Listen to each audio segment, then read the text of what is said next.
Bismillahirrahmanirrahim. Alhamdulillahi rabbil alamin. Hamdan katsiran thayyiban mubarakan fihi kama yuhibbu rabbuna wa yardah. Salatu wassalamu ala nabiyyina Muhammadin wa ala alihi wa sahbihi ajma'in, amma ba'd. Para santri sekalian, kembali kita membaca kitab Al-Usul min Ilmi Al-Usul karya Syekh Muhammad bin Shalih Al-Utsaimin rahimahullahu taala. Silakan dibuka halaman ke-70. Syurutul qiyasi, syarat-syarat melakukan qiyas. Lil qiyasi syurutun minha. Qiyas memiliki beberapa syarat, di antaranya sebagai berikut. Al-awwal, yang pertama, an la yusadima dalilan aqwa minhu. Qiyas tidak boleh bertentangan dengan dalil yang lebih kuat darinya. Wala i'tibara bi qiyasin yusadimun nassa. Maka qiyas tidak dianggap ketika dia bertentangan dengan nas, bertentangan dengan teks Al-Quran atau teks As-Sunnah. Awil ijma'a, atau qiyas bertentangan dengan ijma'. Aw aqwal as-sahabati, atau ketika bertentangan dengan perkataan para sahabat. Karena tiga dalil ini lebih kuat dari qiyas: nas, ijma', dan perkataan para sahabat. Idza qulna qaulus sahabiyyi hujjatun. Ini kalau kita mengambil pendapat bahwasanya perkataan sahabat adalah hujjah. Karena dalam masalah ini ada rincian, sebagaimana yang telah kita baca dalam kitab ini. Wa yusammal qiyasu al-musadimu lima dzukira fasidul i'tibari.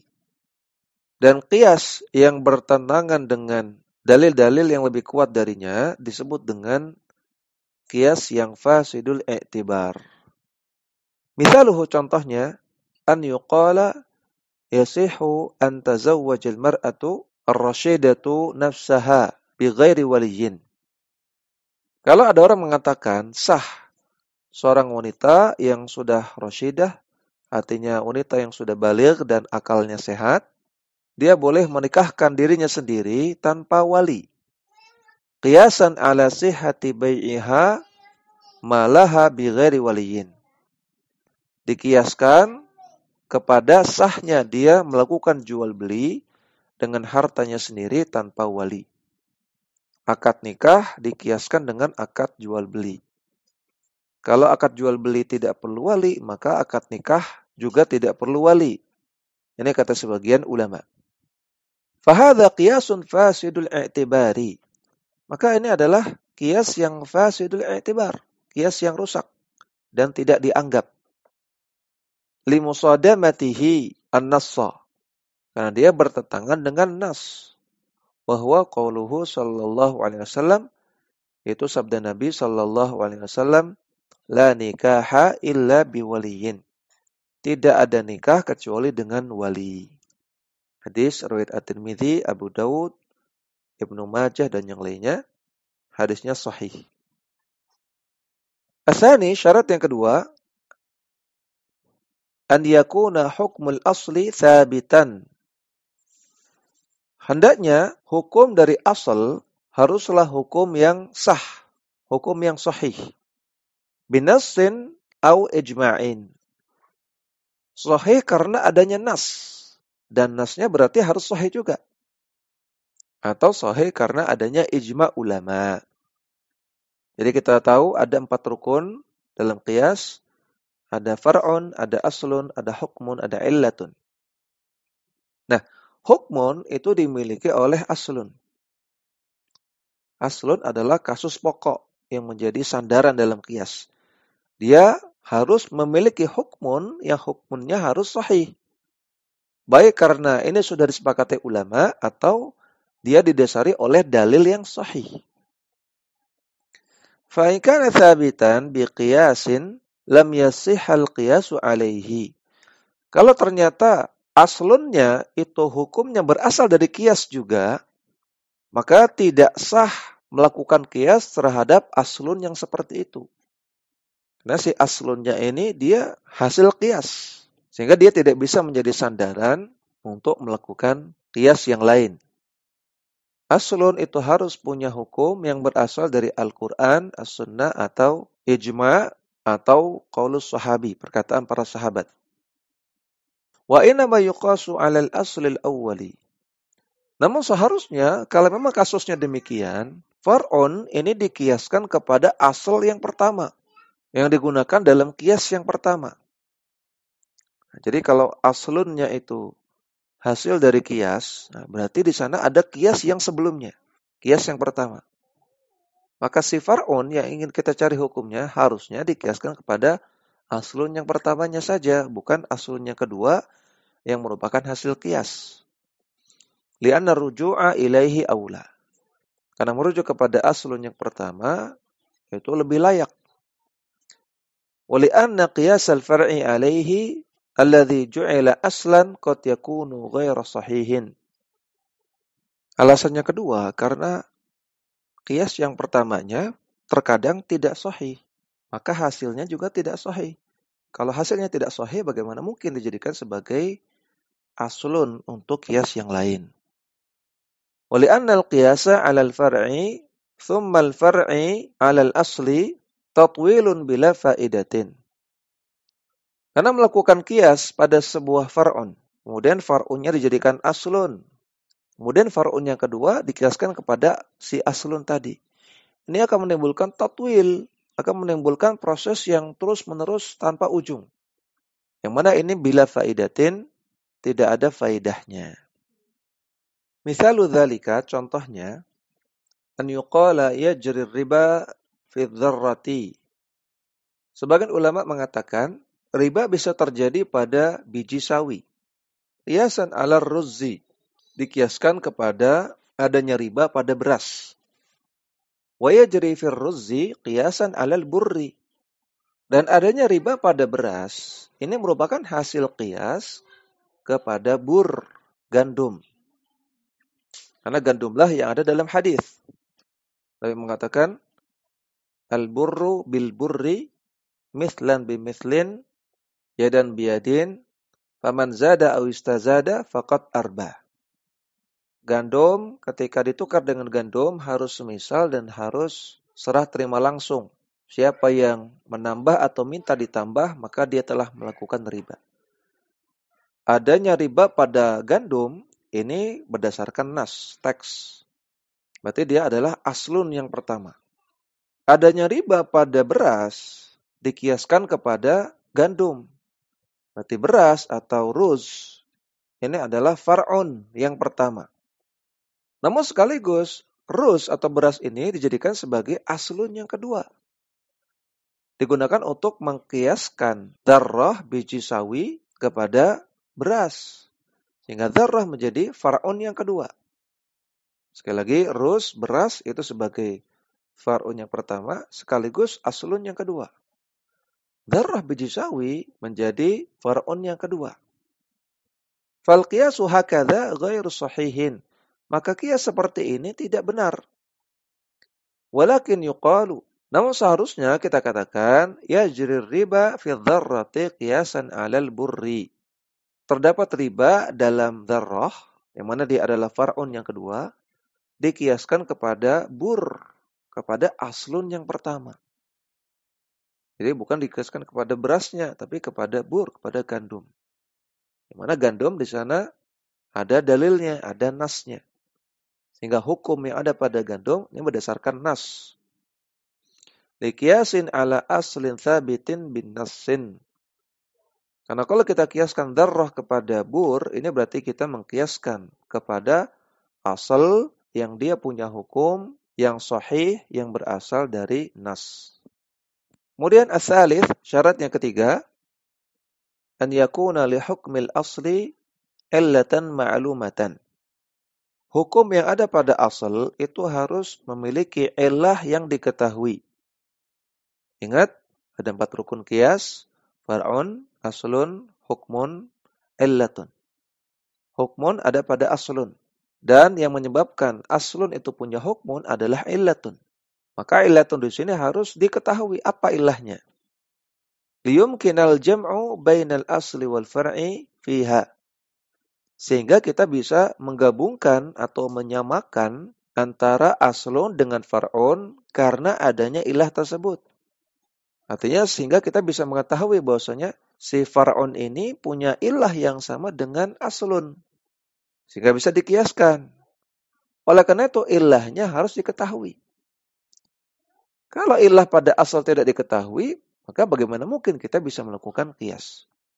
Fa in kana hukmul asli ta'budiyan mahdhan lam yasihhal qiyasu alaihi. Kalau ternyata hukum yang ada pada asal itu tidak diketahui ilahnya. Perkara yang tidak diketahui ilahnya berarti itu perkara ta'abbudi namanya. Mahdhan, murni. Perkara ta'abbudi yang murni. Contohnya, kenapa sholat subuh 2 rakaat? Apa ilahnya? Apa alasannya? Jawabannya tidak diketahui. Hanya Allah Subhanahu wa taala yang tahu. Maka sholat subuh berjumlah 2 rakaat ini sifatnya ta'abbudi. Dan perkara yang ta'abbudi tidak bisa dikias-kiaskan. Lam yasihhal qiyasu alaihi, tidak sah melakukan qiyas pada perkara yang ta'abbudi. Perkara yang sifatnya kita dituntut untuk pasrah dan tunduk kepada Allah Subhanahu wa taala tanpa mengetahui apa ilahnya, apa alasannya. Seperti misalnya ada sholat 2 rakaat ketika masuk masjid. Maka tidak bisa dikiaskan. Oh berarti ada sholat 2 rakaat ketika keluar masjid. Nggak bisa. Ada doa masuk kamar mandi. Maka tidak bisa dikiaskan. Berarti ada doa masuk kamar tidur. Doa masuk dapur. Nggak bisa. Karena semua ini perkara yang ta'abbudi. Siapa yang melakukan qiyas dalam perkara ta'abbudi, maka dia melakukan kebid'ahan. Nah, di sini beliau berikan contoh. Misalu dzalika, contohnya, an yuqala lahmun na'amati yanquddul wudu'a. Kalau ada orang yang mengatakan bahwasanya daging burung unta bisa membatalkan wudu. Qiyasan ala lahmil ba'iri. Dikiaskan kepada makan daging unta. Limusyabahatihima lahu. Karena adanya kemiripan di antara keduanya. Sama-sama ada kata-kata unta. Fayuqalu, maka kita katakan, hadzal qiyasu ghair sahihin. Qiyas seperti ini tidak benar, tidak sah. Lianna hukmal asli laisa lahu illatun ma'lumatun. Karena hukum yang ada pada aslun tidak memiliki ilah yang diketahui. Kenapa kok makan daging unta bisa membatalkan wudu? Ini ilahnya tidak diketahui. Ini perkara ta'abbudi. Kita dituntut untuk pasrah dan patuh kepada aturan Allah Subhanahu wa taala. Innama huwa ta'abbudiyun mahdhun 'alal masyhuri. Ini adalah perkara yang ta'abbudi, perkara ibadah, perkara ketundukan, kepasrahan kepada Allah yang murni menurut pendapat yang masyhur. Sehingga tidak bisa dikiaskan. Sehingga makan daging burung unta tidak membatalkan wudu. Kemudian, ar-rabi', syarat yang keempat, an takunal illatu mustamilatan ala ma'nan munasibin lil hukmi. Illah yang ada pada asal harus merupakan illah yang mengandung makna yang tepat untuk menentukan hukum. Yu'lamu min qawaidi syar'i i'tibaruhu. Yang mana ilah tersebut diketahui atau ditentukan berdasarkan kaidah-kaidah syariat. Kal iskari fil khamri. Seperti contoh ilah adalah al-iskar, memabukkan. Dia adalah ilah haramnya minum khamr.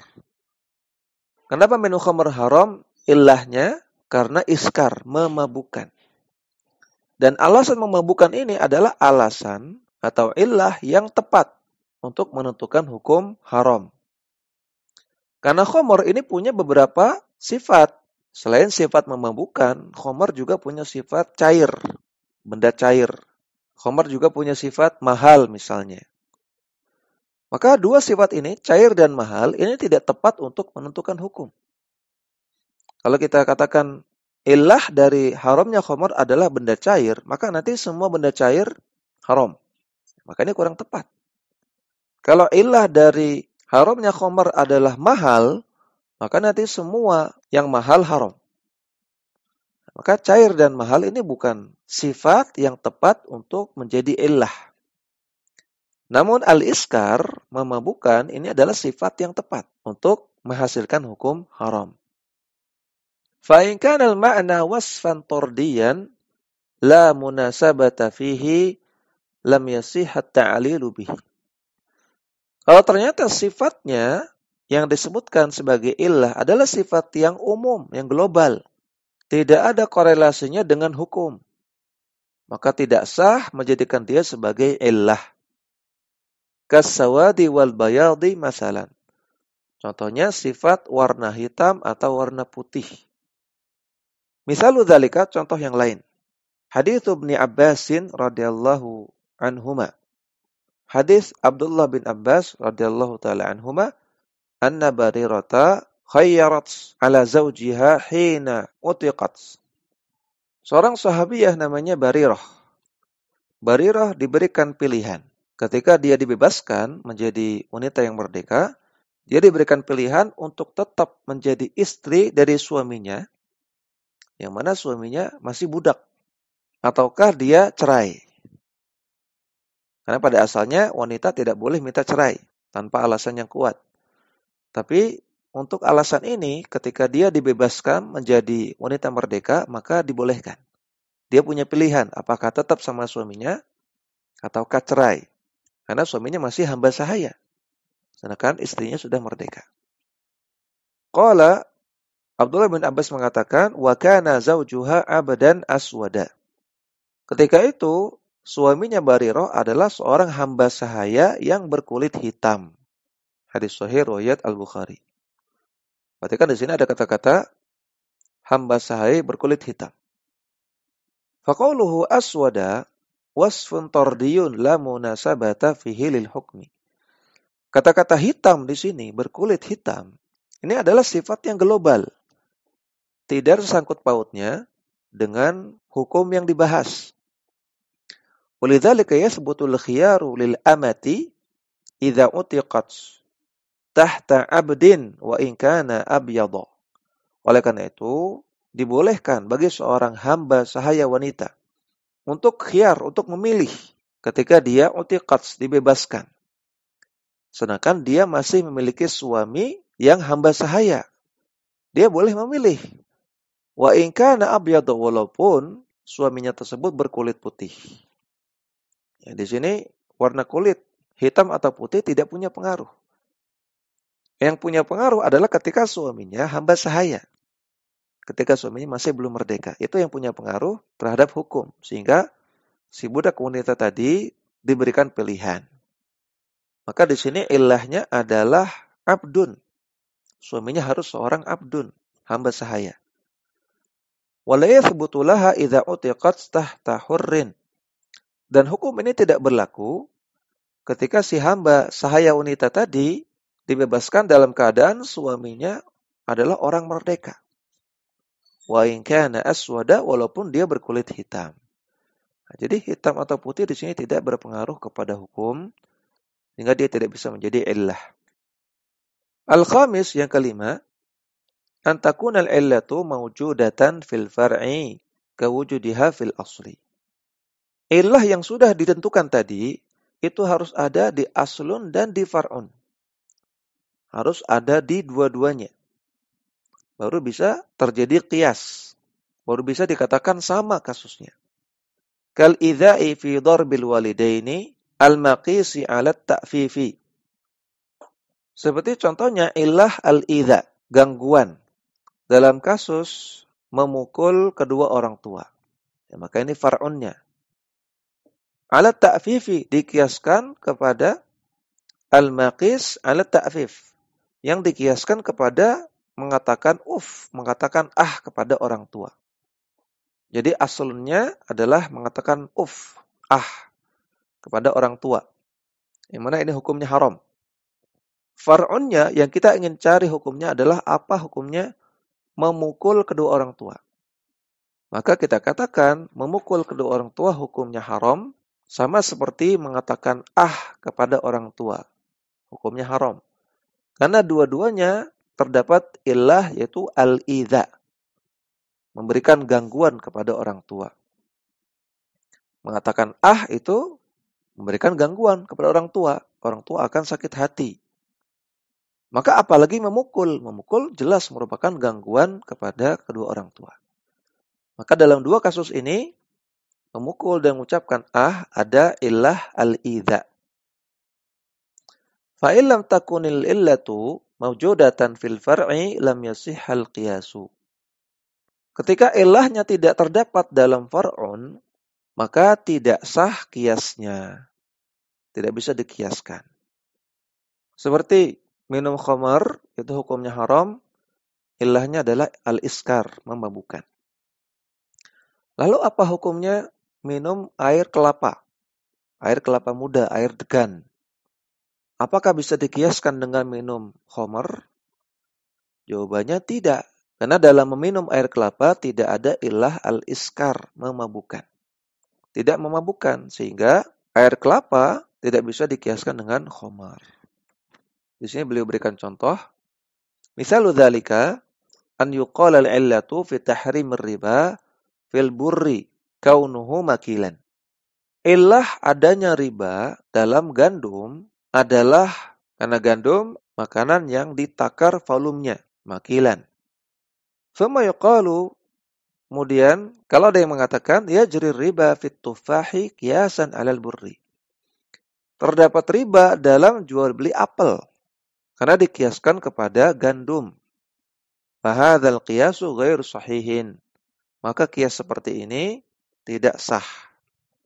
Li'anal illata ghairu mawjudatin fil far'i. Karena ilahnya yaitu makilan, ditakar dengan volume, ini tidak terdapat dalam kasus far'un. Idzit tufahu ghairu makilin. Karena apel itu tidak diperjualbelikan dengan cara ditakar volumenya. Apel itu ditakar beratnya. Kalau kita beli apel, berapa kilo mas? Ditakar beratnya, bukan berapa liter apelnya, bukan. Sehingga apel tidak bisa dikiaskan dengan gandum. Ini yang bisa kita bahas, mudah-mudahan bermanfaat.